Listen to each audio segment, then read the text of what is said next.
अस्सलाम वालेकुम सर, आवाज़ आ रही है?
ओके, 5 मिनट इंतज़ार करेंगे, फिर 5 मिनट के बाद इंशाल्लाह हम इसको कंटिन्यू करते हैं।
बिस्मिल्लाहिर्रहमानिर्रहीम।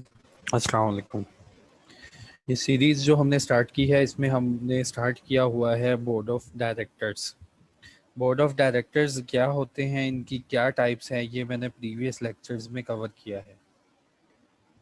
देयर आफ्टर हमने लीगल प्रोविजंस पढ़ी हैं कि डायरेक्टर्स में कितनी किस्म के डायरेक्टर होते हैं, मिनिमम डायरेक्टर की रिक्वायरमेंट क्या है लॉ में, हमने इसको कवर किया। इसके बाद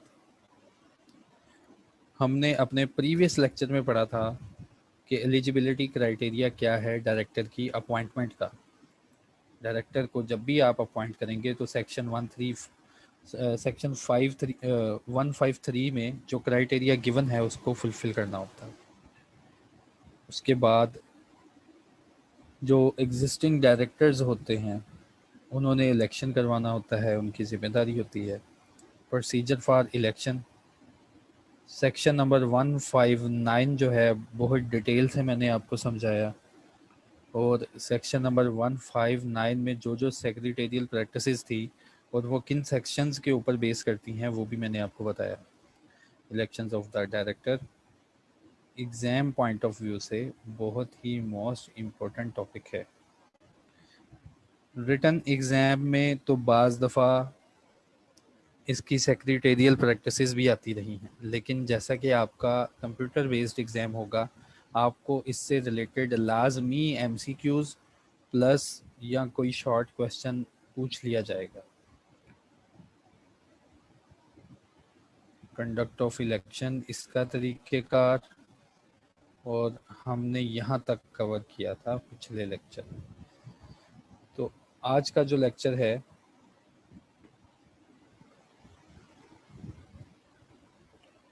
power of court for re election of directors, power of court to declare the election of directors as invalid.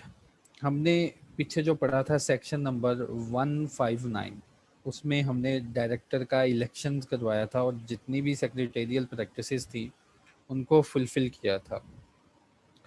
अब सेक्शन नंबर 160 में हमने पावर ऑफ कोर्ट पढ़नी है कि कोर्ट के पास पावर है, द कोर्ट में on an application of members holding at least beneficial ownership, ठीक है, holding at least 10% of voting power in the company, and that application must be made within 30 days from the date of election. Declare the election of all the directors or any one of more than invalid. Court के पास power है, companies act ने court को एक power दी कि आपके पास power है कि अगर कंपनी के मेंबरान जिनकी जिनकी वोटिंग पावर 10% एटलीस्ट 10% हो, अगर वो अप्लाई करें within 30 days from the date of election, तो इलेक्शन जो है एक डायरेक्टर का या सब डायरेक्टर का कोर्ट के पास पावर है इनवैलिड करवा सकती है। कोर्ट में declare such election as invalid if it is satisfied that, अगर कोर्ट ने ये इलेक्शन जो है इसको इनवैलिड करार देना है तो उसके लिए प्रूव क्या होगा? प्रूव कोर्ट को देना होगा कि there has been material irregularity in the holding of the election and matters incidental and relating thereto. देखें, हमने पावर ऑफ कोर्ट जो है मीटिंग के भी चैप्टर में कवर की थी कि मीटिंग के चैप्टर में भी पावर ऑफ कोर्ट थी कि जहाँ पे 10% एटलीस्ट 10% की वोटिंग पावर वाले अगर कोर्ट को अप्लाई कर देंगे तो कोर्ट मीटिंग की किसी खास प्रोसीडिंग को इनवैलिड करार दे देगा। लेकिन उसके लिए प्रूफ क्या करना पड़ता है? Meeting was not properly convened, conducted and organise, ठीक है। उसके लिए हमने वहाँ पे कंडीशन पहले से पढ़ ली है और यहाँ पे दोबारा अगेन से उसी की एक्सप्लेनेशन अगर मांग कह दी जाए तो ये बात गलत नहीं है कि यहाँ पे भी सेक्शन नंबर 160 में कोर्ट को एक पावर दी गई कि डायरेक्टर का जब इलेक्शन हुआ है तो ये भी एक मीटिंग की कार्रवाई से ही हुआ है। तो डायरेक्टर का इलेक्शन जो है, कोर्ट किसी एक डायरेक्टर का इलेक्शन या सारे इलेक्शन जो है सब डायरेक्टर का इलेक्शन इनवैलिड करार दे सकता है और कह सकता है कि दोबारा इलेक्शन किया जाए। इस हुक्मनामे के पीछे कोर्ट को सेटिस्फाई करना पड़ेगा, कोर्ट को बताना पड़ेगा कि मीटिंग जो थी वो वैसे नहीं की गई जैसे कि सेक्शन नंबर 159 ने बताया है।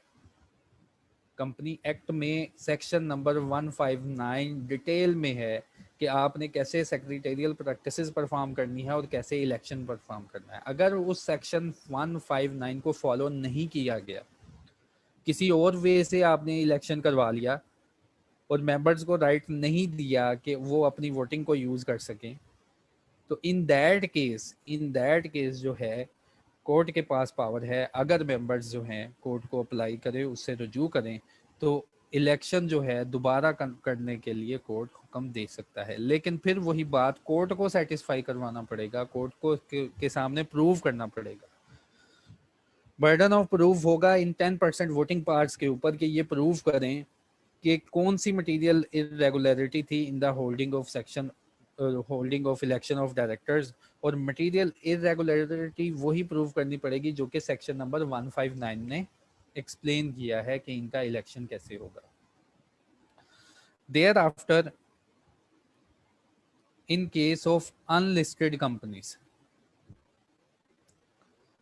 In case of unlisted company, fresh election of directors in case of unlisted company, section number 162। अगर एक इलेक्शन ऑफ डायरेक्टर्स हो गया है लेकिन उसके बाद कोई ऐसा पर्सन जिसने बाद में कंपनी के शेयर एक्वायर किए हैं, ये सिर्फ और सिर्फ सेक्शन अप्लाई होगा अनलिस्टेड कंपनीज के ऊपर, लिस्टेड कंपनी के ऊपर इसकी एप्लीकेशन नहीं है। अभी अभी सेक्शन नंबर 159 हमने पढ़ा है और उसमें बताया गया इलेक्शन ऑफ डायरेक्टर्स कैसे होना है, लेकिन देयर आफ्टर कुछ सर्कमस्टांसेस ऐसे होते हैं कि कोई नया शेयर होल्डर आ जाता है और उसके पास इतने नंबर ऑफ शेयर्स हैं कि उसे पक्का यकीन है कि अगर ये इलेक्शन दोबारा होता तो मेरा नंबर तो पक्का था बोर्ड ऑफ डायरेक्टर्स में, तो उस पर्सन के लिए सेक्शन नंबर 162 है। After the election of director, if member acquires the requisite shareholding to get him elected as director on the board of directors of the company, अगर election के बाद कोई मेंबर जो है उसके पास इतने शेयर्स आ जाएं कि उसको एक तसल्ली हो जाए कि अगर लाजमी कोई इलेक्शन होता बोर्ड ऑफ डायरेक्टर्स का और उस टाइम मेरे पास इतने शेयर होते तो मैं बोर्ड ऑफ डायरेक्टर में अपनी जगह बना सकता था। Such member may require the company to hold the fresh election of the directors in accordance with the procedure laid down in section number 159। ऐसा पर्सन वो कंपनी को दोबारा रिक्वेस्ट भेजेगा, वो कंपनी को दोबारा कहेगा कि दोबारा एक इलेक्शन करवाया जाए, जैसा कि प्रोसीजर सेक्शन नंबर 159 ने डिटेल प्रोसीजर बताया है, उसी प्रोसीजर के तहत एक दोबारा इलेक्शन करवाया जाए। प्रोवाइडेड दैट, यहाँ पे लाजमी याद रखें, कंपनी वालों को कहा कि नंबर ऑफ डायरेक्टर्स जो कि फिक्स किए हुए थे और इलेक्ट हुए हैं वो डिक्रीज नहीं करना, उनको डिक्रीज नहीं करना। Number of directors, provided that number of directors fix in the proceeding election shell not be decrease. Number of directors जो कि पिछले इलेक्शन में हमने फिक्स किए थे वो डिक्रीज नहीं करने। फिर बोर्ड के ऊपर लाजिम करार दे दिया गया, the board shall upon the receipt of requisition within 30 days proceed to hold the fresh election of the director of the company.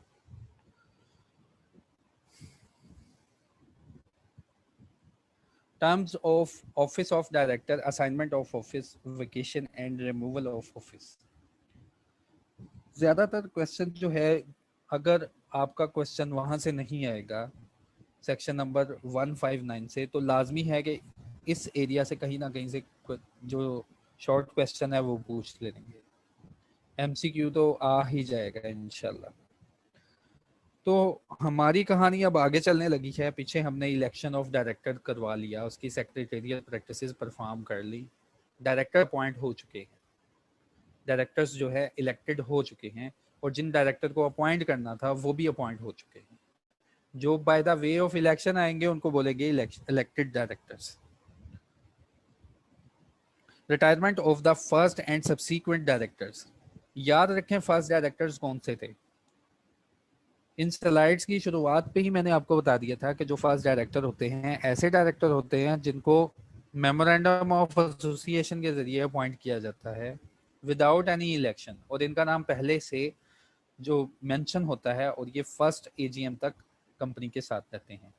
First director के बाद जो भी डायरेक्टर आएंगे उनको सब्सीक्वेंट डायरेक्टर कहा जाता है, और सेक्शन नंबर 158 कहता है कि ये होल्ड करेंगे office up to 3 years। All directors of the company on the date of first annual general meeting। अगर आप फर्स्ट डायरेक्टर हैं तो कंपनीज एक्ट के सेक्शन नंबर 153 ने कहा कि आप office of the board of directors में कब तक रहेंगे। All directors of the company on the date of first AGM, इसका मतलब first director of the company on the date of first AGM and in case of subsequent directors, और subsequent director के case में on the expiration of terms of office shall stand retired from office। First director जो होगा, law ने मुद्दत तय कर दी कि फर्स्ट डायरेक्टर जो है on the conclusion of first AGM retire हो जाएगा, और इसके बाद अगर सब्सीक्वेंट डायरेक्टर्स हैं तो on the expiration of 3 years वो रिटायर हो जाएगा। Directors so retiring shall continue perform their function until their successor are elected। Director जो ऑफिस में है अपने फंक्शंस परफॉर्म करेंगे, रिपोर्ट साइन करेंगे, जब तक जो है न्यू डायरेक्टर्स ऑफिस में अपना चार्ज नहीं लेते।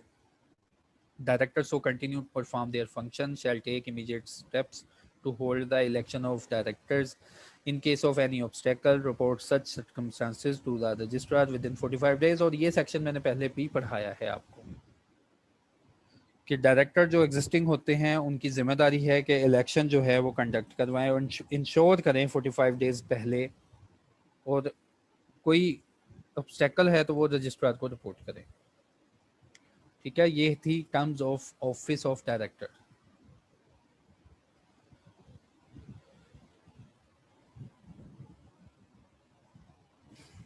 सेक्शन नंबर 161 ने भी इस टर्म को एक्सप्लेन करने की कोशिश की।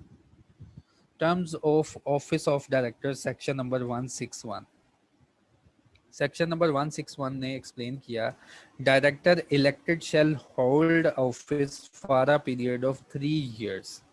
जो डायरेक्टर्स इलेक्ट किए जाएंगे वो ऑफिस होल्ड करेंगे for a period of 3 years unless he resigns, vacate office due to fresh election required, becomes disqualified from being a director, or otherwise cease to hold the office under the provisions of Companies Act। पीछे जो section था 158 उसने कह दिया था कि जो भी डायरेक्टर आएंगे, जो भी सब्सीक्वेंट डायरेक्टर्स आएंगे वो 3 साल के लिए कंपनी में परफॉर्म करेंगे। सब्सीक्वेंट डायरेक्टर्स 3 साल के लिए कंपनी में परफॉर्म करेगा and at the conclusion of 3 years वो रिटायर हो जाएगा। ये है रिटायरमेंट के ऊपर। और सेक्शन नंबर 161 ने एक्सप्लेन किया कि ये वाला डायरेक्टर लाजमी नहीं कि 3 साल ही आपके साथ चलेगा। उसने कहा डायरेक्टर जो इलेक्टेड होते हैं, जो डायरेक्टर आप वोटिंग के जरिए लेके आते हैं ना, उनके लिए मुद्दत है कि वो 3 साल तक अपना बोर्ड ऑफ डायरेक्टर्स का ऑफिस हेल्ड कर सकते हैं, अनलेस अनलेस ये जो नीचे सर्कमस्टांसेस हैं ये हो जाएं तो वो ऑफिस को विकेट कर देंगे, छोड़ देंगे। एक डायरेक्टर इलेक्ट हुआ, बाद में उसने रिजाइन कर दिया तो लाजमी नहीं कि वो कंपनी के साथ 3 साल ही रहेगा। उसके बाद उसने ऑफिस जो है विकेट किया, उसका ऑफिस खाली करवाना पड़ा ड्यू टू फ्रेश इलेक्शन। अभी हमने पढ़ा इलेक्शन के बाद अगर कोई रिक्वेस्ट भेज दे और उसके पास इतने नंबर ऑफ शेयर्स हों कि उसको पक्का पता है कि इलेक्शन हुआ तो मैं अपने वोट अपने ही साइड पे, जो अपने वोट हैं अपने आप को ही डाल लूंगा, तो मैं पक्की पोजीशन है मेरी बोर्ड ऑफ डायरेक्टर्स में, तो इन दैट केस फ्रेश इलेक्शन हो जाएगा। तो कहा जब फ्रेश इलेक्शन हो तब भी ऑफिस ऑफ डायरेक्टर्स विकेट हो जाता है।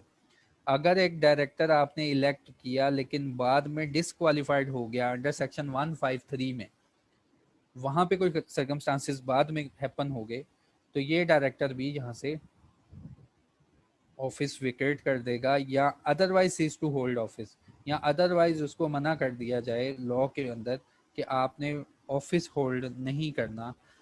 तो इसके अलावा इन्होंने बताया सेक्शन नंबर 161 ने कि डायरेक्टर जो है 3 साल तक ऑफिस ऑफ डायरेक्टर में रहेगा, बोर्ड ऑफ डायरेक्टर में रहेगा, अनलेस के ये 4 सर्कमस्टांसेस ना हो जाए।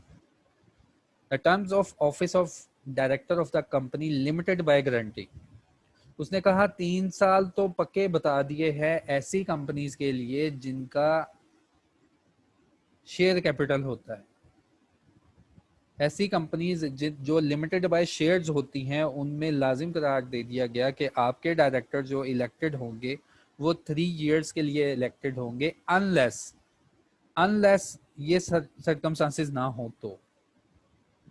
Terms of office of directors of a company limited by guarantee, जो कंपनी लिमिटेड बाय गारंटी होती है उनकी टर्म्स कितनी होती है, उनके डायरेक्टर्स की टर्म्स कितनी होती है, वो 1 साल रहेंगे, 2 साल रहेंगे, कितने साल रहेंगे।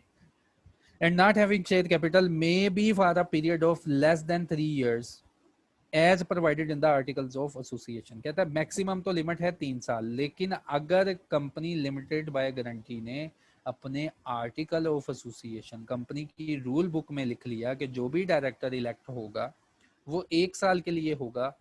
तो देयर आफ्टर जो है डायरेक्टर्स जो हैं वो हर साल इलेक्ट किए जाएंगे। ठीक है, ये एक पार्ट दे दी गई कंपनी लिमिटेड बाय गारंटी को कि आप अपने डायरेक्टर्स को अपॉइंट कर सकते हैं। उनके जो टर्म्स ऑफ ऑफिस है लाजमी नहीं थी 3 साल हो और इससे कम भी हो सकती है। एनी कैजुअल वैकेंसी, अगर एक डायरेक्टर इलेक्ट हुआ 3 साल के लिए लेकिन ये वाले सर्कमस्टांसेस अकर हो गए, ये वाले ABCD वाले, तो इसका रिजल्ट क्या निकलेगा? कैजुअल वैकेंसी जो है बोर्ड ऑफ डायरेक्टर्स में आएगी।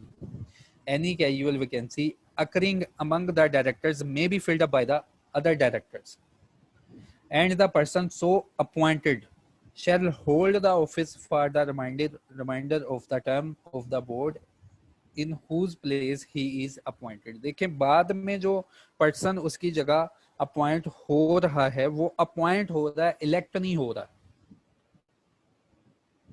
बात को जरा समझे कि ऊपर जो भी डायरेक्टर था उसने कहा इलेक्टेड हुआ है, पर्सन इलेक्ट हुआ है, इलेक्शन के थ्रू डायरेक्टर हुआ है, वो 3 साल तक रहेगा अनलेस कि ये 4 सर्कमस्टांसेस ना पैदा हो।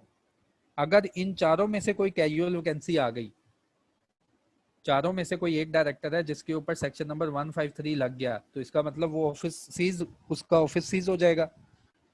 तो उसकी जगह किसको बिठाएंगे, उसकी जगह फिल कौन करेंगे? जो रिमेनिंग डायरेक्टर्स बच गए हैं उनको कह दिया गया कि आप देखिए कि कौन क्राइटेरिया के ऊपर फुलफिल करता है, आप जो है इसकी कैजुअल वैकेंसी पे किसी बंदे को अपॉइंट कर लें एज अ डायरेक्टर। अपॉइंट करना है, इलेक्शन नहीं करवाना। तो जो बंदा उसकी जगह अपॉइंट होगा, उसके ऑफिस में अपॉइंट होगा, shall be for remainder period, वो रिमेनिंग पीरियड्स के लिए अपॉइंट होगा।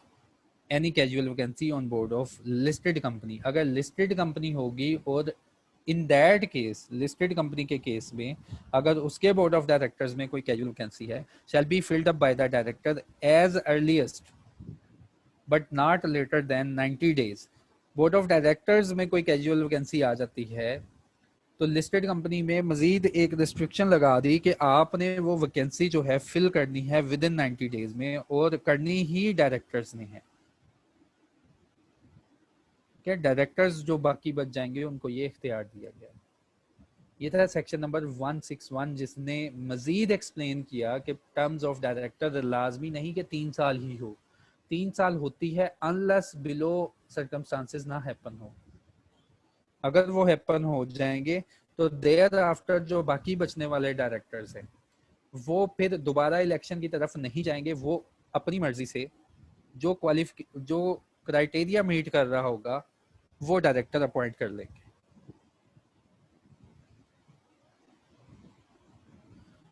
Prohibition on assignment of office by directors, एक डायरेक्टर जो कि इलेक्ट होता है by the way of election, उसको ये मना कर दिया गया कि आपने अपना ऑफिस किसी और को असाइन नहीं करना। जिस पर्पस के लिए आपको रखा है उस पर्पस के लिए सिर्फ आपको रखा है, आप अपनी जगह किसी और को अपने ऑफिस में नहीं बिठा सकते। आप अपनी जगह ये नहीं कह सकते कि बोर्ड ऑफ मीटिंग में कोई और पर्सन आपका लीगल एडवाइजर या कोई और पर्सन आपकी जगह पे जाके अटेंड करेगा। Prohibition on assignment of office by directors, directors कभी भी अपना ऑफिस जो है वो असाइन नहीं करेंगे। A director of any company shall not assign his office to any other person, किसी पर्सन को ये अपना ऑफिस असाइन नहीं करेंगे। And any such appointment shall be void ab initio, फिर कंपनी एक्ट ने कह दिया कोई भी ऐसी अगर अपॉइंटमेंट करने की कोशिश की तो वो शुरू से ही कॉन्ट्रैक्ट वाइड है। The appointment bye directors with the approval of the board, अगर यही डायरेक्टर तमाम बोर्ड के मेंबरान की अप्रूवल से, उनकी इजाजत से एक अल्टरनेट या सब्स्टिट्यूट डायरेक्टर, एक अल्टरनेट या substitute director to act for him during his absence from Pakistan of not less than 90 days shall not deem to be an assignment of the office. कहने का मतलब ये है कि डायरेक्टर जो है अपना ऑफिस असाइन नहीं कर सकता। हाँ, सेकंड प्रोविजन में बताया। हाँ, लेकिन अगर इस डायरेक्टर ने जिसके ऊपर रिस्ट्रिक्शन लगाई है कि आपने अपना ऑफिस असाइन नहीं करना, अगर इसने पाकिस्तान से बाहर, इसकी मजबूरी है, पाकिस्तान से बाहर जाने लगा है और मैक्सिमम जो पीरियड है 90 डेज का है, 90 डेज के लिए अगर ये तमाम बोर्ड मेंबरान की मंजूरी से कोई अपनी जगह एक डायरेक्टर असाइन करके चला जाए, तो लॉ ने इजाजत दी कि इन दैट के सिर्फ कि अगर आपने पाकिस्तान में एब्सेंट, पाकिस्तान में आप मौजूद नहीं है, पाकिस्तान से आपकी एब्सेंस है, तो आप क्या करें, अपनी जगह तमाम बोर्ड की मंजूरी से, तमाम बोर्ड के मेंबर्स की मंजूरी से आप किसी एक पर्सन को अपना नॉमिनी करार दे दें, और उसको बोलते हैं अल्टरनेटिव डायरेक्टर या सब्स्टिट्यूट डायरेक्टर।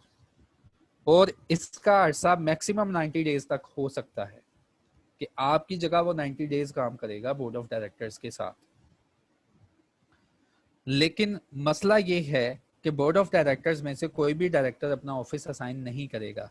इस प्रोविजन को रिलैक्स किया गया, जो ऊपर वाली प्रोविजन है उसको थोड़ा सा रिलैक्स किया गया। हाँ, अगर बाकी सारे डायरेक्टर्स राजी हैं, appointment bye directors with the approval of the board, board की अप्रूवल हो अगर उसके पास, of an alternative or substitute director, appointment by a director of an alternate or substitute director to act for him during his absence from Pakistan of not less than 90 days shall not deem to be an assignment of the office. Assignment of the office को बताया गया कि assignment of office नहीं गिनी जाएगी अगर तमाम मेंबरान की मंजूरी हो, और असाइनमेंट आप जो है 90 डेज के लिए अगर वो एब्सेंट है पाकिस्तान से, तो इन दैट केस असाइनमेंट जो है नहीं गिनी जाएगी। आप अपनी जगह पे किसी और पर्सन को ऑफिस होल्ड करने की परमिशन दे सकते हैं। फिर अल्टरनेट डायरेक्टर क्या करेगा, shall ipso facto vacate the office if and when the director appointing him returns to the Pakistan। देखिए, इप्सो फैक्टो एक लीगल टर्म है जिसका मतलब होता है बाय दैट फैक्ट, कि पाकिस्तान में ओरिजिनल डायरेक्टर्स का आना ही ये फैक्ट है, उसके आने से ही ये फैक्ट क्रिएट हुआ है कि जो अल्टरनेट डायरेक्टर है वो इसी फैक्ट के ऊपर अपना ऑफिस जो है विकेट कर देगा।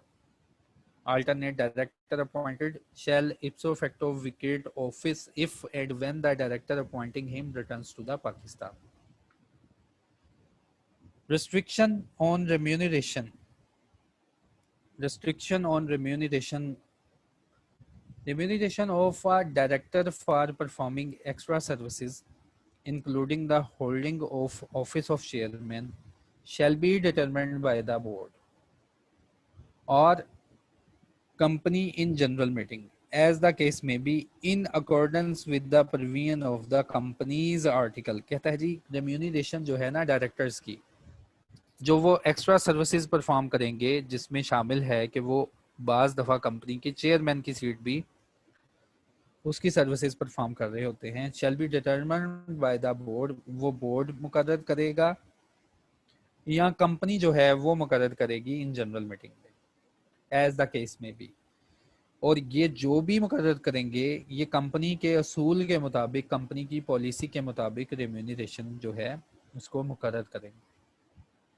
रेम्यूनरेशन के ऊपर मजीद हमने पढ़ना है लिस्टेड कंपनीज का कोड ऑफ कॉर्पोरेट गवर्नेंस, कि लिस्टेड कंपनीज में रेम्यूनरेशन कैसे तय की जाती है। आम कंपनीज के लिए उन्होंने सबको बता दिया कि डायरेक्टर जो भी सर्विसेज परफॉर्म करेंगे बोर्ड ऑफ डायरेक्टर्स और जनरल मीटिंग जो है वो उनकी रेम्यूनरेशन तय करेगी। हाँ, रेम्यूनरेशन अपनी मर्जी से तय नहीं कर सकेंगे, जो पहले से पॉलिसी बना दी गई है उसी के मुताबिक ये बोर्ड ऑफ डायरेक्टर्स को रेम्यूनरेट किया जाएगा। The remuneration to be paid to any director for attending the meeting of the board or committee of directors shall not exceed the scale approved by the company। जो remuneration दी जाएगी director को for attending the board meeting ऐसी meeting जिसमें तमाम directors आएंगे, committee meeting बाज दफ़ा क्या होता है, बोर्ड ऑफ डायरेक्टर्स जो होते हैं उनकी कमेटीज बन जाती हैं, और इस पॉइंट को भी इंशाल्लाह हम कवर करेंगे कोड ऑफ कॉर्पोरेट गवर्नेंस में कि कितनी टाइप्स की डायरेक्टर की आगे सब डिवीजन होती है कि वो कमेटीज बना लेते हैं, ग्रुप्स बना लेते हैं। Let's suppose audit committee of the directors कि अगर ऑडिट से रिलेटेड मैटर्स हैं तो तमाम के तमाम बोर्ड उठ के नहीं आ जाएगा, जो उन बोर्ड में से मजीद फर्दर सेग्रीगेशन हुई है कि ऑडिट के ऊपर किन के डिसीजन लेने हैं, तो ऑडिट कमेटी ऑफ डायरेक्टर्स आएगी। फाइनेंस कमेटी ऑफ डायरेक्टर्स जो कि फाइनेंशियल मैटर से डिसीजन लेगी। तो बोर्ड ऑफ डायरेक्टर्स की आगे फर्दर कमेटी में डिस्ट्रीब्यूशन हो जाती है कि इनका तो काम है ना डिसीजन मेकिंग करना, तो क्या एक डिसीजन के ऊपर सारे ही डायरेक्टर उठ के आ जाएंगे? तो उसको रिलैक्स करने के लिए कमेटीज ऑफ डायरेक्टर भी बनाई जा सकती है। तो इन दैट केस उन्होंने कहा कि रेम्यूनरेशन जो होगी बोर्ड ऑफ डायरेक्टर्स की, जो वो अटेंड कर रहे हैं बोर्ड की मीटिंग को या कमेटी ऑफ द मीटिंग को, वो कभी भी एक्सीड नहीं करेगी जो स्केल अप्रूव कर देगी कंपनी, यानी कि जनरल मीटिंग। और जो भी स्केल होता है वो आर्टिकल ऑफ एसोसिएशन में भी लिखा होता है। अच्छा बच्चों, यहाँ तक जो जो आपके क्वेश्चंस बनते हैं ना उनको टाइप करके लाजमी रखें और टाइप करके मुझे सेंड करें।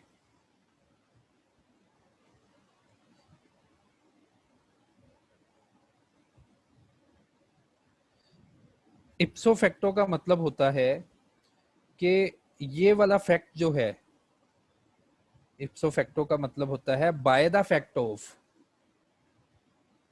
के अल्टरनेट डायरेक्टर, अल्टरनेट जो डायरेक्टर है इप्सो फैक्टो का, हमने आगे भी वर्ड पढ़ना है। इप्सो फैक्टो का मतलब होता है कि इस फैक्ट के ऊपर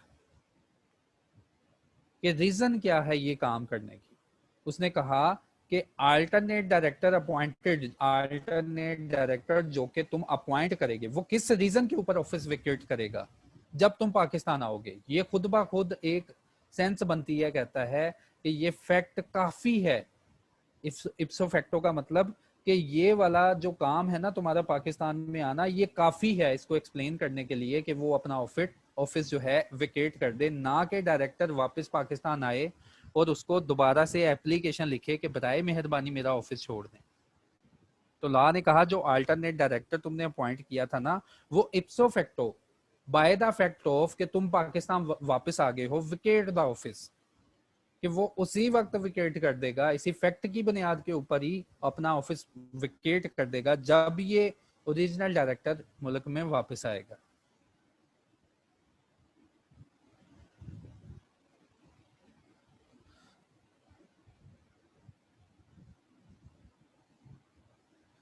ठीक है, अल्टरनेट वाला जो पॉइंट है ये मैं दोबारा एक्सप्लेन करता हूँ, सेक्शन नंबर 174। दोबारा से इसको एक्सप्लेन करूंगा। कंपनी लॉ ने मना कर दिया किसी भी डायरेक्टर को कि अगर आप किसी इलेक्शन में इलेक्ट होते हैं ना, तो इसका मतलब है आप ही डिसीजन मेकिंग करेंगे जिस पर्पज़ के लिए आप इलेक्ट हुए हैं। आप अपनी जगह किसी और पर्सन को, अपनी जगह किसी और पर्सन को अपना ऑफिस जो है असाइन नहीं कर सकते। हाँ, अगर आपने असाइन किया तो इसको बोला जाएगा कि आपने वाइड एबिनिशु जो है वो एग्रीमेंट किया, कि वो पहले से ही वाइड था। लेकिन रिलैक्स किया इस प्रोविजन को, कहा कि अगर असाइनमेंट हो ना, अगर असाइनमेंट हो तमाम बोर्ड की इजाज़त से, और वो असाइनमेंट हो, और वो असाइनमेंट हो 90 दिनों की, क्योंकि मजबूरी है कि बोर्ड ऑफ डायरेक्टर्स जो है, सॉरी, अगर असाइनमेंट हो with the approval of board, और जो डायरेक्टर असाइन करने जा रहा है, वो जो डायरेक्टर असाइन अपना ऑफिस करने जा रहा है उसकी मजबूरी है वो पाकिस्तान में नॉट लेस देन 90 डेज उसकी एब्सेंस है। तो इन दैट केस जो है वो किसी को अपनी जगह अपॉइंट कर सकता है। किसी ऐसे ही बंदे को बच्चों अपॉइंट करना है जिसके ऊपर 153 का सेक्शन लागू ना होता हो। 153 में आपने डिटेल में पढ़ा है कि कौन डायरेक्टर नहीं बन सकता। अपॉइंटमेंट भी करनी है ना, तो सबसे पहले उस डायरेक्टर ने जिसने अपना ऑफिस अपॉइंट करना है ना, तो देखना है 153 सेक्शन अप्लाई तो नहीं हो रहा। अगर अप्लाई नहीं हो रहा तो इन दैट केस पर्सन को अपॉइंट कर सकता है अगर वो पाकिस्तान में गैर हाजिर है 90 डेज से बियॉन्ड। तो ये जो पर्सन अपॉइंट हुआ है इसकी जगह कब तक अपना ऑफिस होल्ड करेगा? उसने कहा जब तक ये वापस नहीं आ जाता, और इसका वापस आना ही इस बात का फैक्ट है, ऑटोमेटिकली ये फैक्ट है कि जो अल्टरनेट डायरेक्टर, इसको बोलते हैं अल्टरनेट डायरेक्टर, जो अपनी जगह वो डायरेक्टर दे के गया कि यार मेरी जगह डिसीजन मेकिंग ये करेगा क्योंकि मैं पाकिस्तान से एब्सेंट हूं,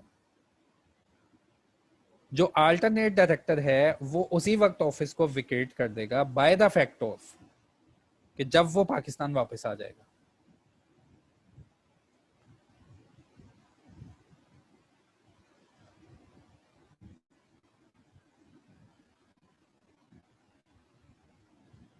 ठीक है,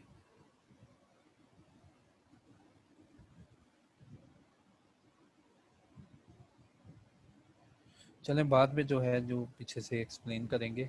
vacation of office by directors, directors अगर ये वाले सर्कमस्टांसेस हो जाएं तो इप्सो फैक्टो, इप्सो फैक्टो का मतलब होता है बच्चों, फिर अगेन दोबारा बताऊंगा कि ये फैक्ट ही इसी बात का सबूत होंगे कि वो अपना ऑफिस सीज कर दे, अपना ऑफिस छोड़ दे। ठीक है, कोई रिटर्न एप्लीकेशन या कोई रिटर्न डॉक्यूमेंट की ज़रूरत नहीं है, ये फैक्ट ही इसी बात का सबूत है कि वो अपना ऑफिस जो है सीज कर दे। जैसे हमने पीछे पढ़ा ना इप्सो फैक्टो, कि जो अल्टरनेट डायरेक्टर है वो ipso facto cease to hold the office, वो उसी वक्त वो इसी फैक्ट के ऊपर अपना ऑफिस जो है सीज कर देगा जब ओरिजिनल डायरेक्टर जो है पाकिस्तान में वापस आएगा। ठीक है, तो vacation of office by director, एक डायरेक्टर अपना ऑफिस जो है वो विकेट कर देगा, खाली कर देगा फौरन। Director A director shall ipso facto cease to hold the office if, उसने कहा डायरेक्टर्स जो हैं, एक डायरेक्टर या तमाम director, shall ipso facto cease to hold office if, अगर क्या हो जाए, he becomes ineligible to be appointed as director on any one or more of the grounds enumerated in section number 153। लग गई समझ? उसने कहा डायरेक्टर अपॉइंट हुआ तब सेक्शन नंबर 153 लागू नहीं था, लेकिन अगर सेक्शन नंबर 153 कभी भी लागू हुआ तो कहता है यही फैक्ट काफी है कि वो अपना ऑफिस छोड़ दे। He absents himself from 3 consecutive meetings of the board without seeking leave of absence। उसने बोर्ड से लीव ऑफ एब्सेंस जो है वो नहीं ली, लेकिन फिर भी वो 3 कंसेक्यूटिव जो मीटिंग्स हुई हैं उनमें वो एब्सेंट रहा है। ठीक है, ये दूसरा फैक्ट हो गया कि अगर उसकी लीव नहीं आई और वो 3 कंसेक्यूटिव मीटिंग में एब्सेंट रहा है ना, तो ये फैक्ट काफी है कि वो अपना ऑफिस छोड़ दे। उसके बाद ही आर एनी फर्म, वो या कोई ऐसी फर्म जिसमें वो पार्टनर है, या कोई प्राइवेट कंपनी जिसमें वो डायरेक्टर है, क्या करें? he or any firm of which he is a partner, director खुद या उसकी फर्म जिसमें वो पार्टनर है वो, या प्राइवेट कंपनी जिसमें वो डायरेक्टर है, without sanction of company, without approval of company in general meeting, without approval of company in general meeting except or holds any office of profit under the company. उन्होंने कहा कि directors जो है ना खुद, या ऐसी पार्टनरशिप फर्म जिसमें वो पार्टनर है वो फर्म, या कंपनी, वो प्राइवेट कंपनी जिसमें वो डायरेक्टर है, वो क्या करे? मीटिंग से इजाजतनामा लिए बगैर कंपनी में कोई ऑफिस होल्ड करे, कंपनी में कोई प्रॉफिट वाला ऑफिस होल्ड करे, कंपनी में कोई जनरल मैनेजर की पोजीशन होल्ड करे विदाउट अप्रूवल ऑफ कंपनी, तो ये वाला डायरेक्टर इप्सो फैक्टो जो है ऑफिस सीज कर देगा, अपना ऑफिस को छोड़ देगा। दोबारा बात समझें, डायरेक्टर खुद, या ऐसी कंपनी, ऐसी फर्म जिसमें वो पार्टनर है, या ऐसी प्राइवेट कंपनी जिसमें वो डायरेक्टर है, कंपनी ने ये इस डायरेक्टर ने कंपनी से अप्रूवल ली ही नहीं, कंपनी से अप्रूवल ली ही नहीं, और जनरल मैनेजर जो है अपॉइंट कर दिया अपना ही कोई पार्टनर। ठीक है, कोई ऑफिस जो है वो विदहेल्ड कर लिया कंपनी में, तो इन दैट केस जो है ये director cease to hold office हो जाएगा, किसी से इजाजतनामा लेने की जरूरत नहीं। हाँ, अगर वो कहता है कि ऑफिस आपने हेल्ड किया है इस डायरेक्टर ने चीफ एग्जीक्यूटिव का या लीगल एडवाइजर का या टेक्निकल एडवाइजर का, तो इन दैट केस बचत हो जाएगी। दोबारा इस सी पॉइंट को मैं पढ़ूंगा। सी पॉइंट में बच्चों बताया गया, हम पढ़ रहे हैं कि office of vocation of office by directors. एक डायरेक्टर जो है इन फैक्ट्स के ऊपर अपना ऑफिस लीव कर देगा जब भी ये फैक्ट होंगे। पहला फैक्ट है कि सेक्शन नंबर 153 में से कोई भी 153 में से कोई भी प्रोविजन आप पे अप्लाई हो रही है, ऑफिस विकेट हो जाएगा। दूसरा फैक्ट है कि विदाउट एनी लीव आप 3 कंसेक्यूटिव मीटिंग बोर्ड से एब्सेंट हैं, तो ऑफिस ऑफ डायरेक्टर उन्होंने कहा विकेट हो जाएगा, आप जगह छोड़ देंगे। और तीसरा केस जो समझने वाला है, उसने कहा खुद डायरेक्टर खुद या वो फर्म जिसमें वो पार्टनर है वो फर्म या वो प्राइवेट कंपनी जिसमें वो डायरेक्टर है, वो कंपनी में आके कोई ऐसी पोजीशन हेल्ड करें जो कि प्रॉफिट वाली है और कंपनी से पूछे बगैर ये काम हो, तो कहा डायरेक्टर अपनी जगह से चला जाएगा। हाँ, अदर देन ये जो चीफ एग्जीक्यूटिव का ऑफिस है या लीगल एडवाइजर का ऑफिस है या टेक्निकल एडवाइजर का ऑफिस है, इनके ऊपर अप्रूवल लेने की जरूरत नहीं।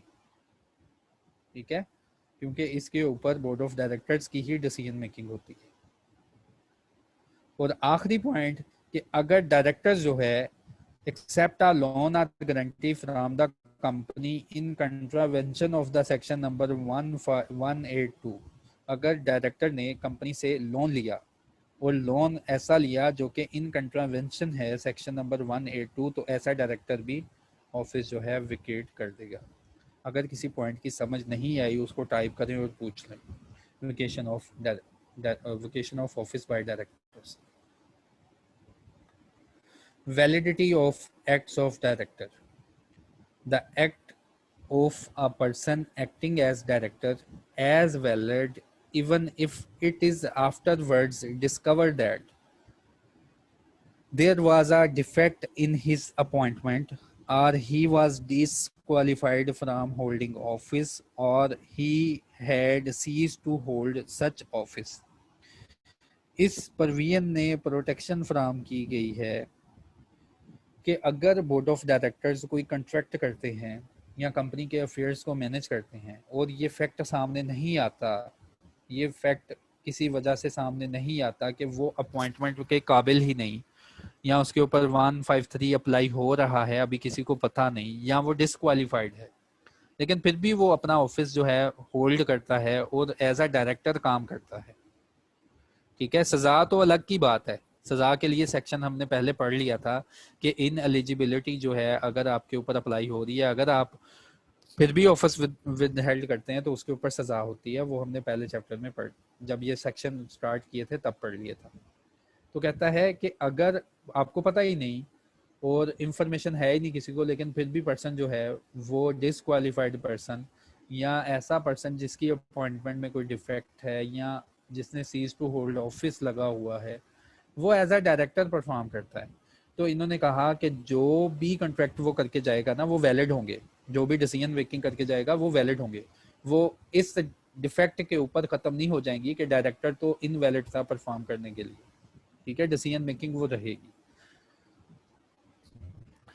Acts of person acting as director as valid, वो कहता है वो ऐसे ही वैलिड रहेंगे इवन इफ बाद में आपको पता चले कि वो डायरेक्टर जो था उसकी अपॉइंटमेंट में डिफेक्ट था, वो डिस्क्वालीफाइड था या सीज टू होल्ड ऑफिस था, जो इसके एक्ट्स होंगे वो वैलिड ही होंगे।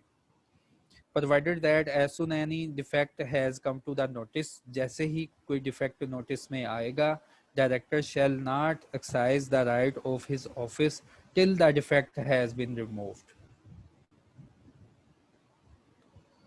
Removal of director.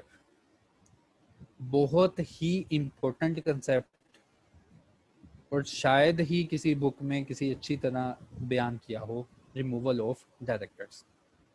देखिए बच्चों, मैंने आपको याद करवाया था कि बच्चों यहीं पे याद कर लो, जब हमने सेक्शन नंबर 159 पढ़ा था। 159 मैंने इतनी बार इस सेक्शन का नाम बोल दिया है कि अब तो हर बच्चे को जुबानी याद हो गया होगा कि 159 में क्या किस्सा मौजूद है। 159 में बच्चों इलेक्शन ऑफ डायरेक्टर डिटेल में मौजूद है, और 159 पे ना मैंने कहा था यहाँ से दो डायरेक्टर्स की लाजमी टाइप्स याद कर लो, कि 159 से ना फिर दो डायरेक्टर को दो हिस्सों में तकसीम किया जा सकता है, वो वाला सेक्शन पढ़ के। अनअपोज्ड डायरेक्टर्स,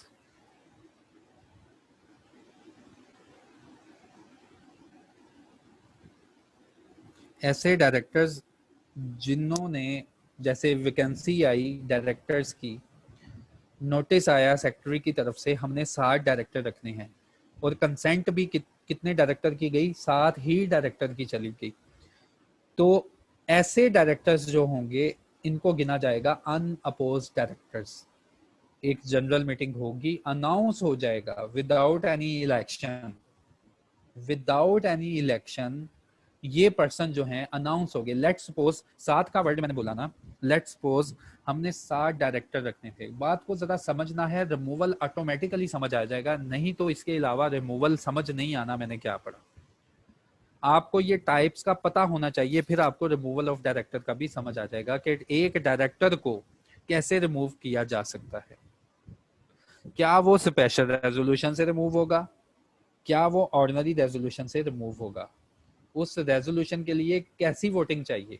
जैसे हमने इलेक्शन ऑफ डायरेक्टर पे एक खास किस्म की वोटिंग पड़ी थी ना, तो बच्चों याद रखो रिमूवल के ऊपर भी एक खास किस्म की वोटिंग है। उस वोटिंग को जानने के लिए हमें ये वाली टाइप्स का पता होना चाहिए। अनअपोज्ड डायरेक्टर, ऐसा डायरेक्टर जिसको इलेक्शन फेस करना ही नहीं पड़ा। 60 डायरेक्टर की वैकेंसी थी, 7 डायरेक्टर की वैकेंसी थी, तो 7 नंबर ने ही अपनी विलिंगनेस शो की, और 7 नंबर डिक्लेयर हो गए। मीटिंग हुई, इलेक्शन हुआ नहीं, क्योंकि 7 नंबर चाहिए थे। सेक्रेटरी और चेयरमैन ने अनाउंस कर दिया कि हमें 7 डायरेक्टर चाहिए थे, और ये 7 की विलिंगनेस आई है। तो इसका मतलब मीटिंग के अख्ताम पे ये मुबारक को, ये 7 डायरेक्टर जो है ना ये इलेक्ट हो चुके हैं। बच्चों ऐसे डायरेक्टर को हम बोलते हैं अनअपोज डायरेक्टर्स, ऐसे डायरेक्टर्स जिन्होंने इलेक्शन फेस नहीं किया। अच्छा, इसके अलावा ऐसे डायरेक्टर्स जो कि इलेक्शन फेस करते हैं, ऐसे डायरेक्टर्स जो कि इलेक्शन फेस करते हैं, जैसे हमने 7 डायरेक्टर्स रखने थे, याद रखना, जैसे हमने 7 डायरेक्टर्स रखने थे, लेकिन जो विलिंगनेस है वो 7 से ज्यादा आ गई, 8 की आ गई, 9 की आ गई, 10 की आ गई, सो ऑन, ज्यादा की आ गई। तो ऐसे डायरेक्टर्स के लिए इलेक्शन फिर करवाया जाता है उसी प्रोसीजर के तहत जो कि सेक्शन नंबर 159 ने बताया है। तो इलेक्शन होगा, फिर उसमें हमने पढ़ा था, इस इलेक्शन में ना, इस इलेक्शन में डायरेक्टर को अनाउंस किया जाता है। फर्स्ट वन कि किसके सबसे ज्यादा नंबर हैं उसका नाम अनाउंस किया जाएगा, मिस्टर ए। इसी तरह सेकंड नंबर, 7 रखने हैं ना, मिस्टर बी, नाम अनाउंस कर दिया जाएगा कि पहले से कम वोट किसको पड़े हैं, बी को पड़े हैं, ये भी अनाउंस हो गया, ये भी डायरेक्टर बन गया। नंबर 3 पे उससे कम वोट पड़े हैं मिस्टर सी को। नंबर 4 पे सी से कम वोट पड़े हैं मिस्टर डी को।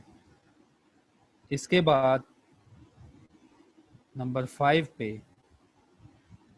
ई, इसी सीक्वेंस में एफ, और अनटिल आपके नंबर पूरे ना हो जाए। ठीक है, यही सीक्वेंस हमने पढ़ा था ना सेक्शन नंबर 159 में। सेक्शन नंबर 159 ने डायरेक्टर की 2 एग्जाम बच्चों तुम्हें समझाई थी।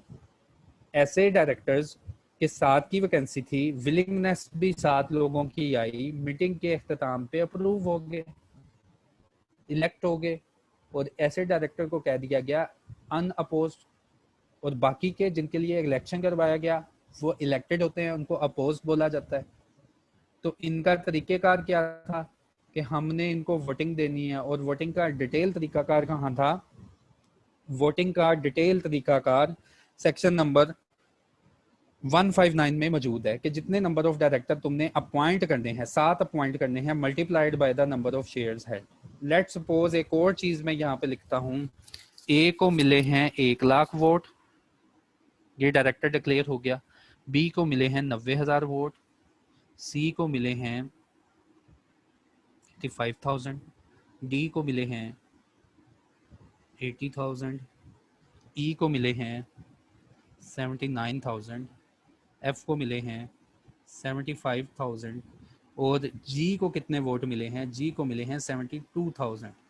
फिर ये डायरेक्टर्स जो हैं ये इलेक्ट हो चुके हैं। अब मैं रिमूवल समझाऊंगा बच्चों तुम्हें, ये समझ आ गई ना कहानी कि सेक्शन नंबर 159 ने बताया था, सेक्शन नंबर 159 ने बताया था कि डायरेक्टर की यार 2 एग्जाम होती हैं, अगर इलेक्शन ना हो तो अनअपोज डायरेक्टर, और अगर अगर इलेक्शन हो जाए 159 ने बताया था तो ऐसे डायरेक्टर्स जो कि इलेक्ट होने हैं।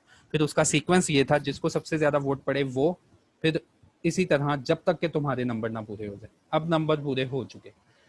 अब जो शेयर होल्डर हैं, मैंने आपको बताया था कि शेयर होल्डर के पास सुप्रीम पावर होती है। डायरेक्टर अपॉइंट हो चुके, कल को जब ये डायरेक्टर अपॉइंट हो चुके, एक कंपनी के जो हेड ऑफिस है, कंपनी का जो रजिस्टर ऑफिस है, वहां एक नोटिस रिसीव होता है शेयर होल्डर की तरफ से।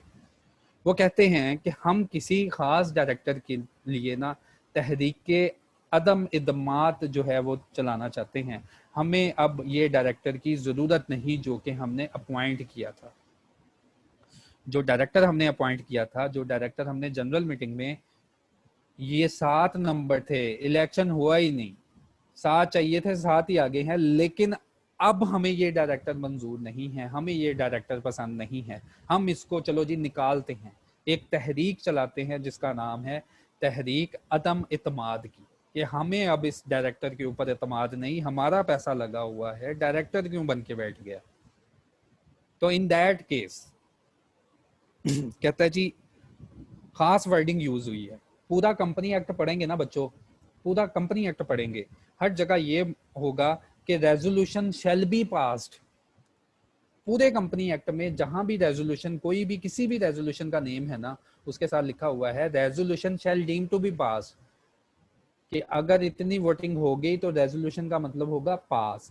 ये एक खास सेक्शन है, सिर्फ पूरे कंपनी एक्ट में ये एक खास सेक्शन है जिसमें उल्टे अल्फाज लिखे हुए हैं कि resolution shall not be passed, resolution pass नहीं होगी। जैसे कंपनी के रजिस्टर ऑफिस में एक रेजोल्यूशन आ गई, लेट्स सपोज फर्स्ट वन ये वाला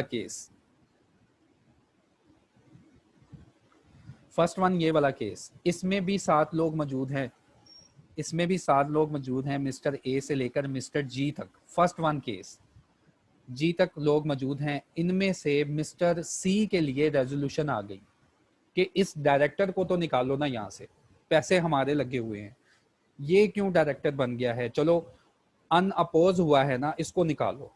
इसके लिए रेजोल्यूशन आ गई। तो लॉ की वर्डिंग क्या है, अब मैं पढ़ूंगा फिर मैं समझाऊंगा। उसने कहा कंपनी में by resolution in general meeting remove a director.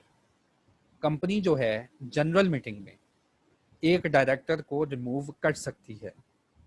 Remove a director appointed जो कि आपने अपॉइंट किया, या इलेक्टेड जो कि इलेक्ट हुआ अंडर कंपनीज एक्ट 2017। और हमें पता है कि अपॉइंटमेंट और इलेक्शन जो है सेक्शन नंबर 159 में मौजूद है। फिर आगे कहता है resolution for removing a director, director को रिमूव करने की रेजोल्यूशन पास नहीं होगी, shall not be deemed to have been passed. सिर्फ ये एक सेक्शन है जिसमें ये उल्टे अल्फाज लिखे हैं, नहीं तो जितने भी सेक्शन पढ़ोगे ना जिसमें रेजोल्यूशन लिखा होगा उसके साथ लिखा होगा रेजोल्यूशन शैल बी पास। और मीटिंग का चैप्टर हमने सारा पढ़ लिया, उसमें कभी ऐसा वर्ड नहीं हमने पढ़ा कि रेजोल्यूशन शैल नॉट बी पास। ये एक खास सेक्शन है जिसमें बताया गया कि रेजोल्यूशन आई है मीटिंग के सामने कि फलां जो डायरेक्टर सी है उसको रिमूव करना है। Resolution for removing director shall not deem to have been passed, ये पास नहीं होगी if the number of vote cast against it, resolution के खिलाफ वोट पड़ जाए। रेजोल्यूशन मीटिंग के सामने आई है, डायरेक्टर को रिमूव करना है, अब वोटिंग होने लगी है, उसने कहा रेजोल्यूशन फेल हो जाएगी, रेजोल्यूशन पास नहीं हो सकेगी अगर रेजोल्यूशन के खिलाफ, अगर रेजोल्यूशन के खिलाफ बंदे कितने खड़े हो जाए, अगर रेजोल्यूशन के खिलाफ कितनी वोटिंग इकट्ठी हो जाए। अगर if the number of vote cast against it is equal to or exceed, उसने कहा, एक रिक्वेस्ट आई थी मीटिंग के सामने, एक रेजोल्यूशन आई थी कि फलां डायरेक्टर सी को रिमूव करना है। उसने कहा ये रेजोल्यूशन, ये करारदाद पास नहीं होगी अगर इस करारदाद के खिलाफ कितनी वोटिंग इकट्ठी हो जाए। कहता है मैं आपको समझाता हूं कि अगर वो वाले डायरेक्टर्स हैं ना, total number of votes for the time being computed in the manner laid in down section number 159 divided by the number of directors for the time being। बच्चों कहने का मतलब ये है, अगर डायरेक्टर अनअपोज्ड है ना, ये देखो वर्ड नजर आया अनअपोज्ड का, ये देखो मैंने हाईलाइट किया, अगर डायरेक्टर अनअपोज्ड है ना, मसलन कि वैकेंसी आई थी डायरेक्टर्स की, 7 नंबर की वैकेंसी थी, 7 लोगों ने अप्लाई किया तो डायरेक्टर बन गया, इसको बोलते हैं अनअपोज्ड डायरेक्टर। लॉ कहता है अगर तुम्हारे खिलाफ तहरीके अदम एतमाद चल गई है, एक रेजोल्यूशन आ गई है कि तुम्हें बोर्ड ऑफ डायरेक्टर से निकालना है, तो लॉ कहता है ये रेजोल्यूशन पास नहीं होगी अगर तुम एवरेज नंबर ऑफ वोट आज ले लोगे। अगर अनअपोज्ड डायरेक्टर है ना, तो उसको चाहिए कि इस रेजोल्यूशन के खिलाफ एवरेज वोटिंग ले ले तो बच जाएगा। मसलन 60 डायरेक्टर रखने थे, total number of votes for the time being computed in section number 159। कहने का मतलब ये बच्चों, 60 डायरेक्टर रखने थे ना, 7 डायरेक्टर रखने थे, उसके बाद 159 ने कहा था जितने डायरेक्टर रखोगे ना उसको तुमने मल्टीप्लाई करना है जितने नंबर ऑफ शेयर्स हैं।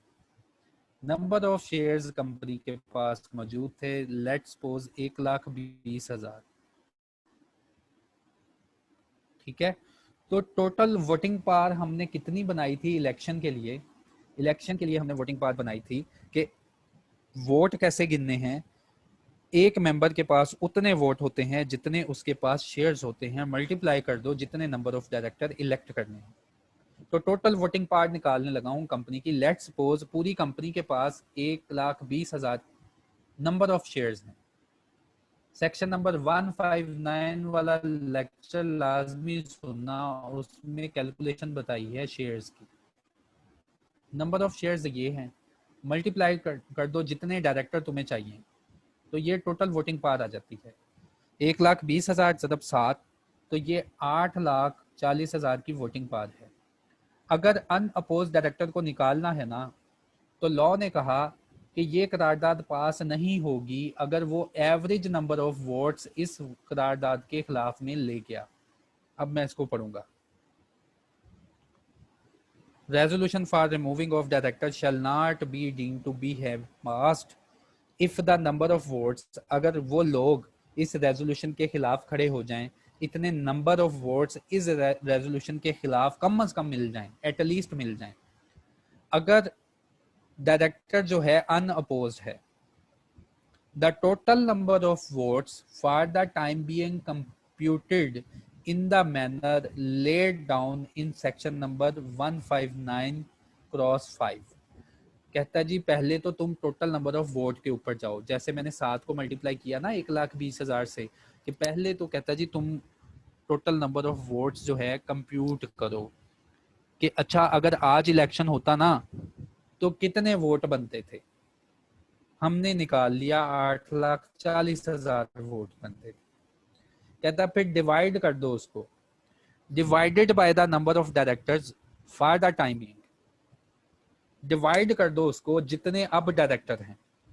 हम क्या बोलेंगे, बच्चों अब तो लेके दिखाओ ना वोट अपने हक में, एवरेज वोट ही ले लो तो बच जाओगे।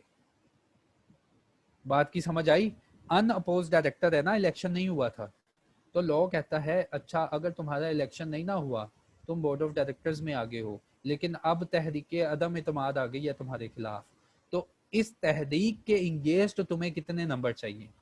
कहता है सबसे पहले वो वोट कैलकुलेट करो जो कि सेक्शन नंबर 159 में मौजूद हैं, कि कितने डायरेक्टर अपॉइंट करने थे, डिवाइडेड बाय मल्टीप्लाइड बाय जितने नंबर ऑफ वोट्स हैं, टोटल नंबर ऑफ वोट्स आ जाएंगे।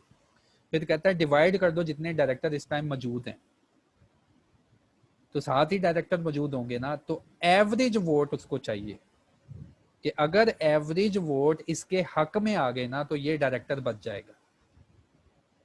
ठीक है, ये कहानी थी अनअपोज्ड डायरेक्टर्स की।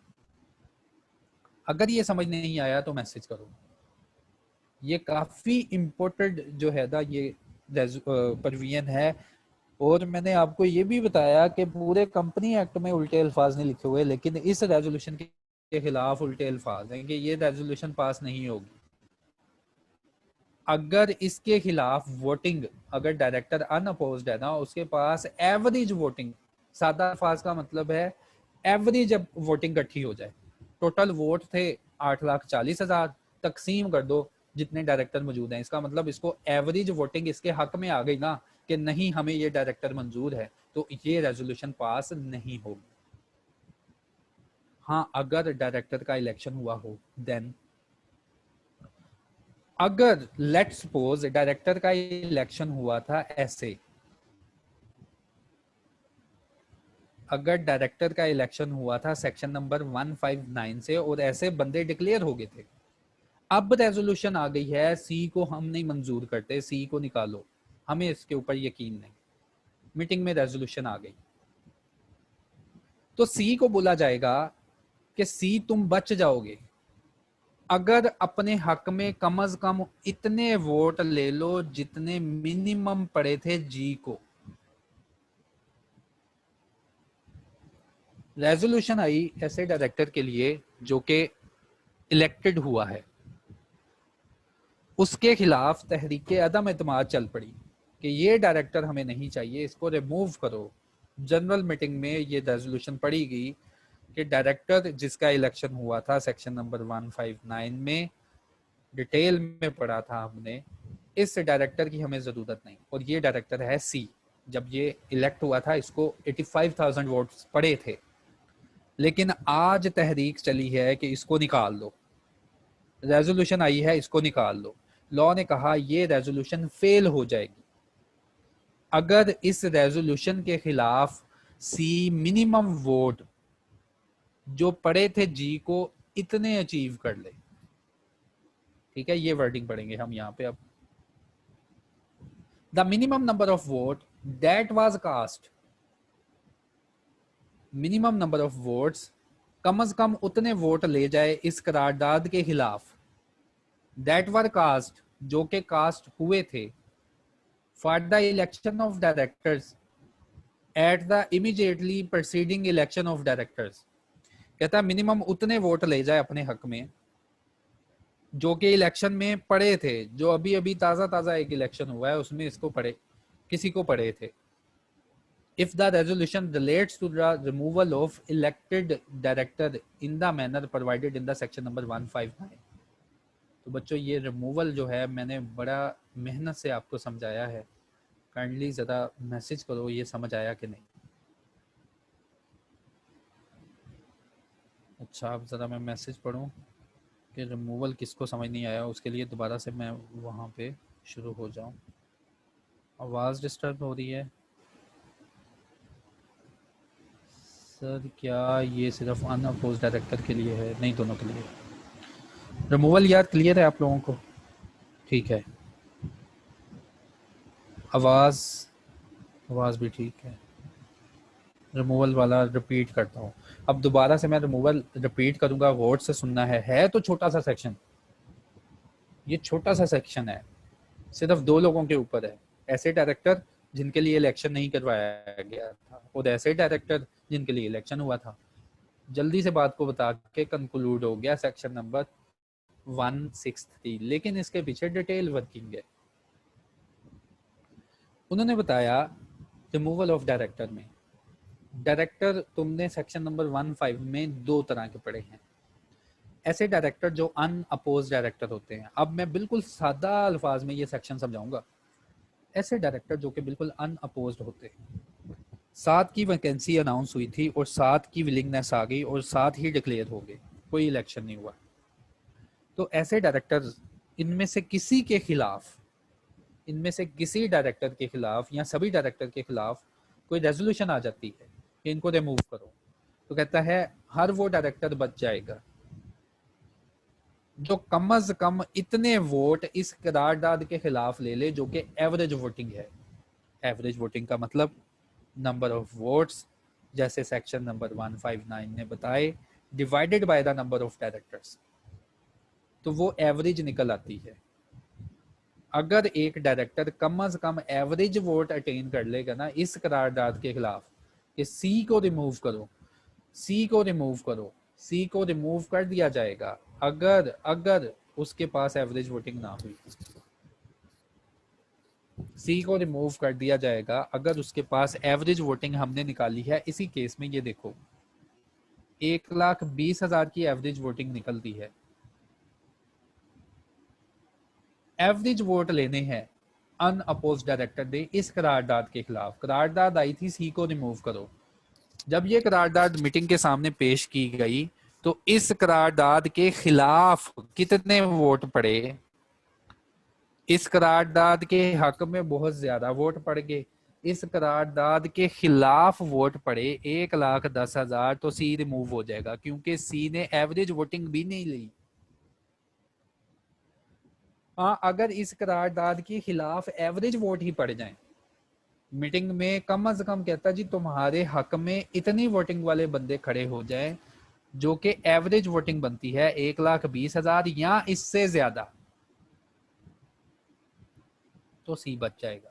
कहने का मतलब ये था कि अनअपोज डायरेक्टर, उसके खिलाफ अगर करारदाद आ जाए कि भाई तुम्हें रिमूव करना है, तो ऐसे डायरेक्टर के लिए लाजमी है कि नंबर ऑफ वोट्स कंप्यूट किए जाए जैसा कि गाइडलाइन प्रोवाइड की सेक्शन नंबर 159 ने। फिर उन वोट्स की एवरेज बनाओ कि ऑन द एवरेज कम अज कम तुम्हें इस करारदाद के खिलाफ कितने वोट चाहिए। अगर ये वोटिंग अचीव हो जाती है, एवरेज वोटिंग अचीव हो जाती है, तो डायरेक्टर जो है वो रिमूव नहीं होगा, करारदाद फेल हो जाएगी। करारदाद shall not deem to have been pass, ये resolution shall not deem to have been pass अगर एवरेज वोटिंग जो है सी अचीव कर ले, क्योंकि सी एक अनअपोज डायरेक्टर था। अब हम इसी बात को दूसरे एंगल से देखेंगे। अगर ये तमाम के तमाम डायरेक्टर्स, लेट्स सपोज सी को छोड़ो, अब ए को ही देखते हैं। लेट्स सपोज इलेक्शन हुआ, इलेक्शन में ये सारे बंदे ऐसे अपॉइंट हो गए, इतने इतने नंबर ऑफ वोट्स लेके अपॉइंट हो गए। इलेक्शन के बाद एक तहरीक चल गई मिस्टर ए के खिलाफ, ए को रिमूव करो। तो ए को कंपनी एक्ट कहता है तुम बच जाओगे बोर्ड ऑफ डायरेक्टर्स। अगर तुम कितने वोट लोगे, ये ना बताओ कि तुम्हें इलेक्शन में 1,00,000 वोट मिला था, अब एक रेजोल्यूशन आई है ए को रिमूव करो, तो कंपनी एक्ट ने कहा यार मिस्टर ए तुम बच जाओगे अगर इस करारदाद के खिलाफ तुम मिनिमम उतने वोट ले लो जितने जी को उस टाइम पड़े थे जिस टाइम इलेक्शन हुआ था। तो इस करारदाद के खिलाफ अगर मिस्टर ए 72,000 जो के कास्ट हुए थे जब इलेक्शन हुआ था, मिनिमम नंबर वोट कास्ट हुए थे जी को, इतने इस करारदाद के खिलाफ अटेन कर लेता है ना, तो मिस्टर ए बच जाएगा। ठीक है बच्चों, कोई भी डायरेक्टर जो इलेक्टेड है, अगर उसके खिलाफ कोई रेजोल्यूशन आती है ना कि इसको रिमूव करना है, तो इलेक्शन की सूरत में उसने उस करारदाद के खिलाफ मिनिमम वोट अचीव करना होता है जो कि ताज़ा ताज़ा इलेक्शन में पड़े थे, जो कि प्रोसीडिंग इलेक्शन में पड़े थे। अब मैं अगर इसको पढ़ूंगा ना तो बहुत अच्छी समझ आएगी।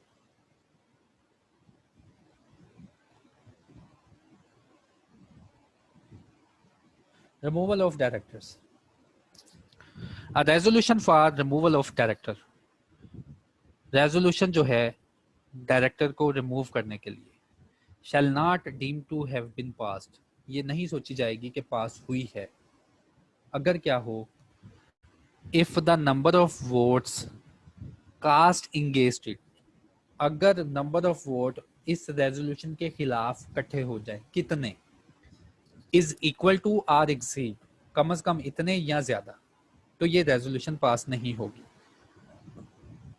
इन केस ऑफ अनअपोज्ड डायरेक्टर्स, कहता है सबसे पहले कंप्यूट करो टोटल नंबर ऑफ वोटिंग कितनी थी, the total number of votes for the time being computed in the manner laid down in section number 159 cross 5 divided by the number of director for the time being, इसका मतलब average vote, इस सारी line का मतलब क्या निकलता है, average vote. Average vote अगर रेजोल्यूशन किसके खिलाफ है, if the resolution relates to the removal of director appointed और where the director were elected unopposed, दो लोगों की बात हुई, एक ऐसा डायरेक्टर जो आप अपने बोर्ड में अपॉइंट कर लेते हैं उसको रिमूव करना है, या ऐसा डायरेक्टर जिसके लिए इलेक्शन ही नहीं हुआ था, इन दोनों को अगर रिमूव करवाना है ना, तो एवरेज इनको चाहिए कि कम से कम एवरेज वोटिंग अटेन कर लें इस रेजोल्यूशन के खिलाफ, ये बच जाएंगे, अदरवाइज ये रिमूव हो जाए। बी पॉइंट में मिनिमम नंबर ऑफ वोट्स, अगर एक डायरेक्टर इलेक्ट हुआ है तो उसे क्या चाहिए बच्चों, उसे चाहिए मिनिमम नंबर ऑफ वोट्स। वो कौन से मिनिमम नंबर ऑफ वोट्स हैं, the minimum number of votes that were cast, जो कि कास्ट हुए थे for the election of the director, election of director पे at the immediate proceeding election of the director, जो कि ताज़ा ताज़ा अभी इलेक्शन हुआ है, if the resolution relates to the removal of director elected in the manner section number 159। तो ये मैंने डिटेल में आपको बताया कि रिमूवल क्या होती है। अब मैं आपके क्वेश्चंस की तरफ आऊँगा कि आप लोगों के क्या क्या कंसर्न है, उसको मैं दोबारा रिपीट कर दूंगा। जी रिमूवल वाला खालिद मैंने दोबारा रिपीट कर दिया, अगर इसको अगेन रिपीट करवाना है तो मुझे बताना, क्योंकि मैंने अभी इसको डिटेल में सादा ज़बान में भी बता दिया और by the way of technique secretarial practices के थ्रू भी बता दिया कि क्या कैसे रिमूवल होगी। ये भी हो गया,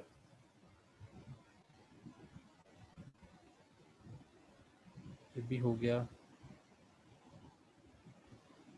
ठीक है खालिद, शुक्रिया, क्लियर हो गया रिमूवल।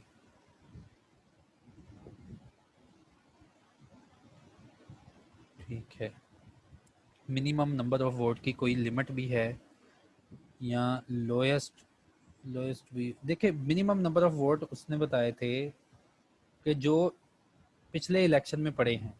अब देखें, ये मैंने बताया कि ये सीक्वेंस बनाया कि इलेक्शन हुआ था और इलेक्शन के वक्त ये ऐसे जीत के आए हैं, ए को इतने पड़े, बी को इतने, सी को इतने, डी को इतने, ई को इतने, एफ को इतने, जी को इतने। तो मिनिमम वोट यहाँ पे क्या क्राइटेरिया है, 72,000, जितने कम से कम वोट जो लास्ट डायरेक्टर को पड़े थे ना, ये उसकी बात हो रही है। ठीक है, ये भी हो गया।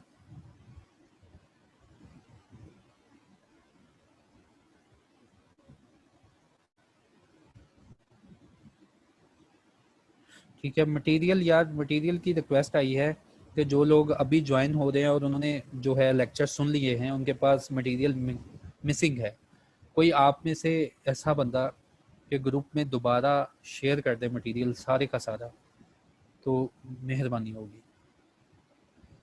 सर जब रिमूवल डायरेक्टर करनी हो तो एवरेज वोटिंग करने के लिए क्या अगेन इलेक्शन करवा, नहीं रिजवान, एवरेज वोटिंग कंप्यूट कर ली जाएगी। एक करारदाद आई ना कि डायरेक्टर को रिमूव करना है, तो एवरेज वोटिंग पहले से ही हम काउंट करके रख लेंगे। अच्छा, आज इस करारदाद के ऊपर फैसला हो जाएगा कि एवरेज वोट निकलते हैं इसके खिलाफ कि नहीं। अगर उस रेजोल्यूशन के खिलाफ, रेजोल्यूशन क्या थी, डायरेक्टर को रिमूव करो, इस रेजोल्यूशन के खिलाफ, इस रेजोल्यूशन का खिलाफ क्या है, डायरेक्टर को सस्टेन करो। ठीक है, रेजोल्यूशन आई डायरेक्टर को रिमूव करो, उस करारदाद के खिलाफ कि डायरेक्टर को सस्टेन करो, तो सस्टेन कहता है जी तुम एवरेज कर लोगे तो बच जाओगे। ठीक है, मटेरियल जो है यार शेयर कर दें आप लोग।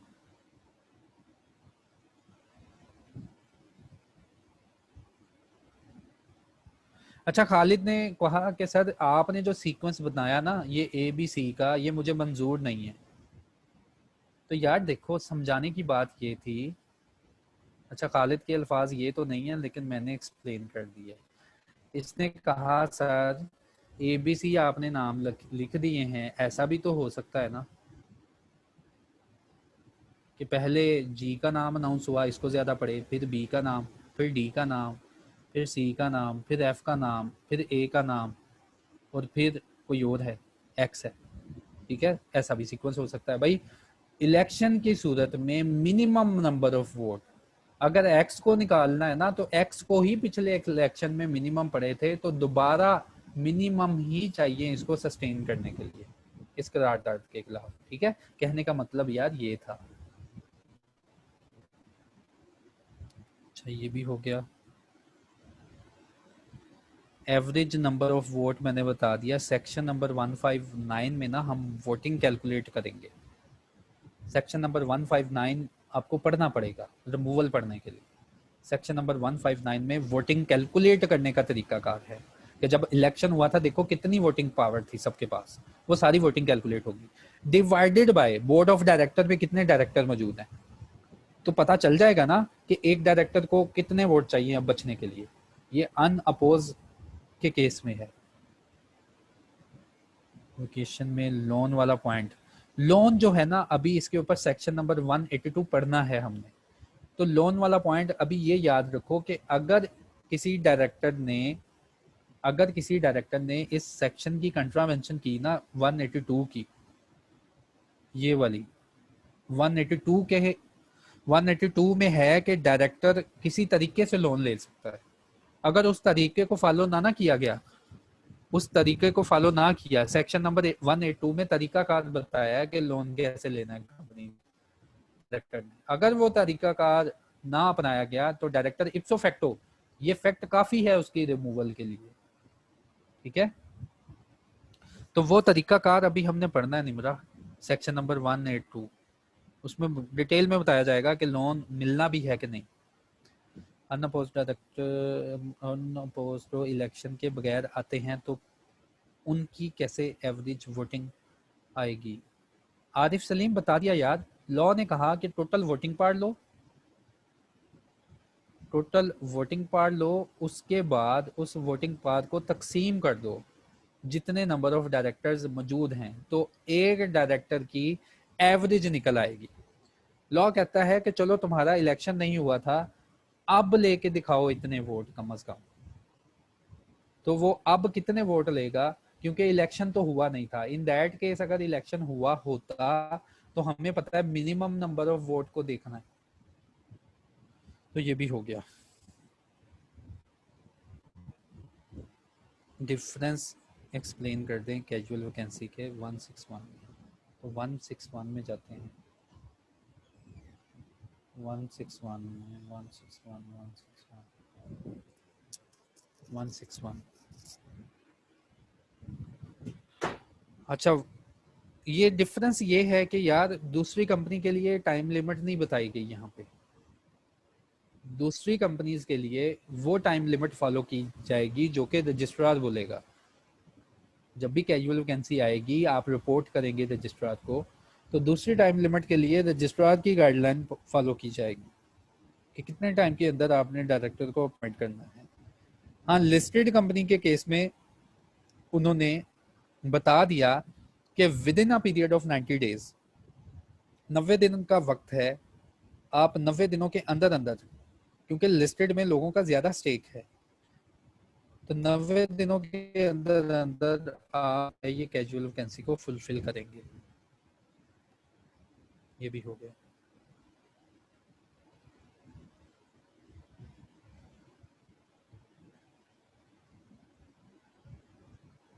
वो चैलेंज किया जा सकता है। मुझे आसिफ आपकी बात समझ नहीं आई, काइंडली इसको दोबारा सादा अल्फाज में लिख के भेजो ज़रा, क्लियर है इसको। ठीक है, ये भी हो गया। सर पोस्ट का बता दूँ, अनअपोज्ड लोन वाला रिपीट कर दिया। अच्छा, सुलेमान कहता है section number 162, section number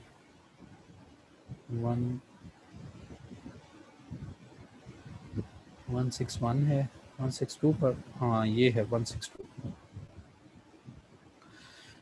unlisted के केस में अगर एक इलेक्शन हुआ है 159 के तहत और वो एक वैलिड इलेक्शन है। अनलिस्टेड का मतलब हर वो कंपनी जो कि लिस्टेड नहीं है, पब्लिक कंपनी हो जाए, प्राइवेट कंपनी हो जाए, कोई भी कंपनी हो जाए,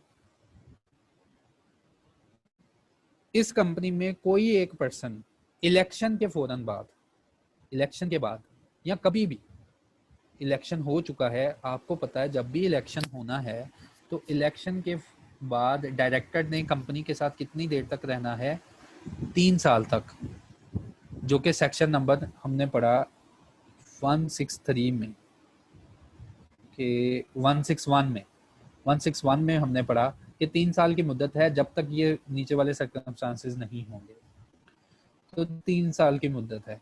अब एक ऐसा पर्सन जिसने हैवी इन्वेस्टमेंट कर दी और उसके पास एक सिग्निफिकेंट इन्फ्लुएंस आ गया और उसको पक्का यकीन है कि 100% श्योरिटी है उसके पास कि अगर इलेक्शन हुआ होता और उस टाइम मेरे पास इतने वोट होते तो मैंने भी बोर्ड ऑफ डायरेक्टर में जाना था, तो ये पर्सन रिक्वेस्ट कर सकता है बिफोर एक्सपायरेशन ऑफ 3 years कि आपने जो इलेक्शन करवाया था ना पहले सेक्शन नंबर 159 के तहत, दोबारा इलेक्शन करवाया जाए, क्योंकि मैं तब नहीं मौजूद था और मैं चाहता हूं मेरी मौजूदगी में दोबारा इलेक्शन हो।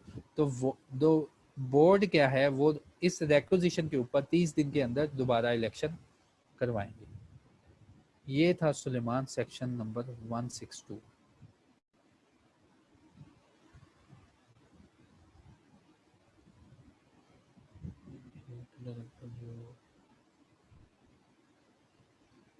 इसकी जगह जो डायरेक्टर आएगा 90 दिन के लिए खुद ही ऑफिस लोकेट कर देगा, उसका कोई भी ऐसा डिसीजन जो कंपनी के इंटरेस्ट में नहीं है।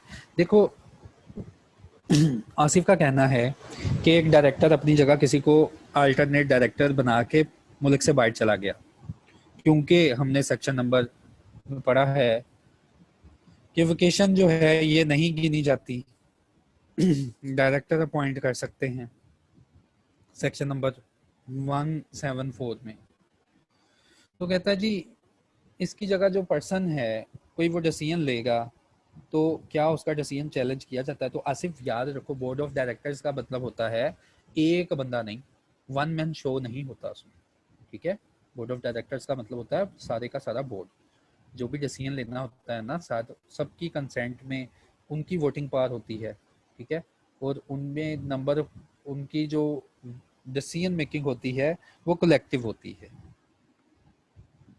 ठीक है। कोई ऐसा केस नहीं होता कि एक ही डिसीजन ले रहा है, सब उसी के पीछे चल रहे हैं। तो आसिफ ने कहा कि एक डायरेक्टर जो मुल्क से बाहर चला गया, अपनी जगह जो अल्टरनेट डायरेक्टर लगा गया, उसने डिसीजन मेकिंग की, तो क्या उसकी डिसीजन को कोई चैलेंज वगैरह कर सकता है? तो आसिफ यार, डिसीजन मेकिंग जो होती है ना, बोर्ड ऑफ डायरेक्टर्स का इख्तियार है और वो कलेक्टिव करते हैं।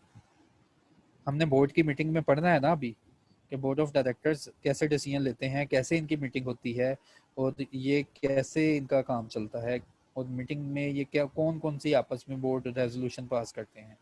तो किसी एक बंदे खास की जो है ना वोटिंग नहीं चलती।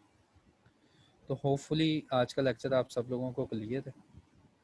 जी सही है, लोन वाले क्लियर कर दिए मैंने, सेक्शन नंबर 161 भी क्लियर हो गया। तो चलें ठीक है, अल्लाह हाफिज़। बाकी के जो आपके कंसर्न होंगे वो ग्रुप में पूछ लें, और काइंडली कोई एक पर्सन जो है ना जितना मटेरियल आज तक पढ़ा है उसको दोबारा शेयर कर दे। Thank you.